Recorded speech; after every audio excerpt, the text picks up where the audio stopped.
नमस्कार सर्वांना. तुम्हा सर्वांना देवशयनी आषाढी एकादशीच्या खूप साऱ्या शुभेच्छा. आता मी केस विचारून घेत आहे, कारण की माझं दिवसभर नाही तर ते राहून जात असतं, बाकी सर्व कामं होत असतात. आता माझे केस विचारून झालेले आहेत.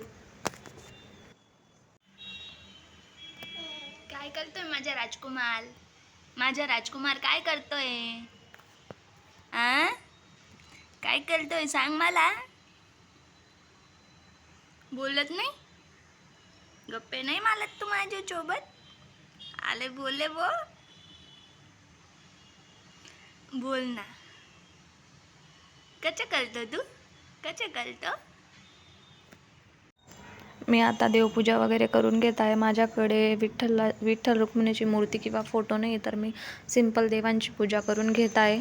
त्यासाठी मी देव हे स्वच्छ धुवून घेतलेले आहेत आणि आता देवाची वात बनवून घेत आहे आणि दिवा लावून घेत आहे. आषाढी एकादशीला विठ्ठलाला तुळशीची माळा बनवून आपण घालू शकतो किंवा प्रसादामध्ये आपण तुळस टाकून प्रसाद बनवू शकतो. पण आषाढी एकादशीच्या दिवशी तुळस आपण तोडायची नाही, तिला पहिल्या दिवशीच तोडून ठेवायची.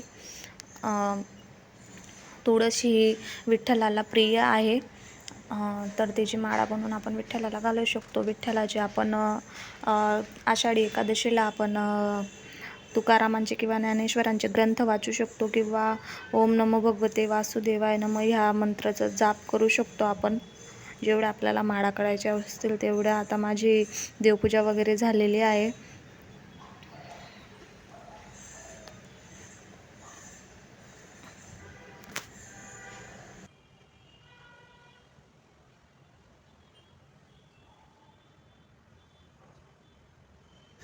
आता मी तुळशींना पाणी देत आहे. तुळशींना पाणी देऊन माझं झालेलं आहे. आता मी जी अगरबत्ती पहिलेच लावून ठेवली होती ना, तर ती माझी अर्धी होऊन गेली. आता मी तरी पण ती तुळशीला लावून दिली. मी दारासमोर पण थोडी रांगोळी काढून घेतलेली, कारण की लहान बाळ आहे ना, तर थोडं मोठं वगैरे काढणं किंवा जास्त काढणं शक्य नाही. आता मी फराळाचं बनवून घेत आहे. फराळामध्ये मी साबुदाणा बनवून घेत आहे. माझा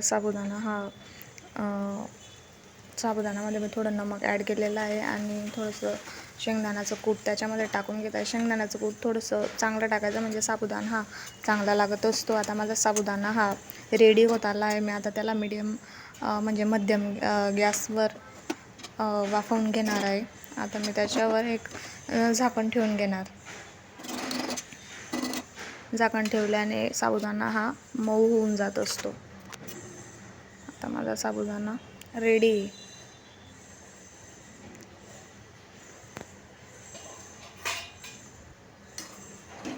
चला मग मी आता साबुदाणा एन्जॉय करते दह्यासोबत. दह्यामध्ये मी थोडं गूळ पावडर टाकले, कारण मी साखर वगैरे अवॉइड करते. तुम्ही पण या खायला. चला तर मग भेटूया आता एका नवीन ब्लॉगसोबत.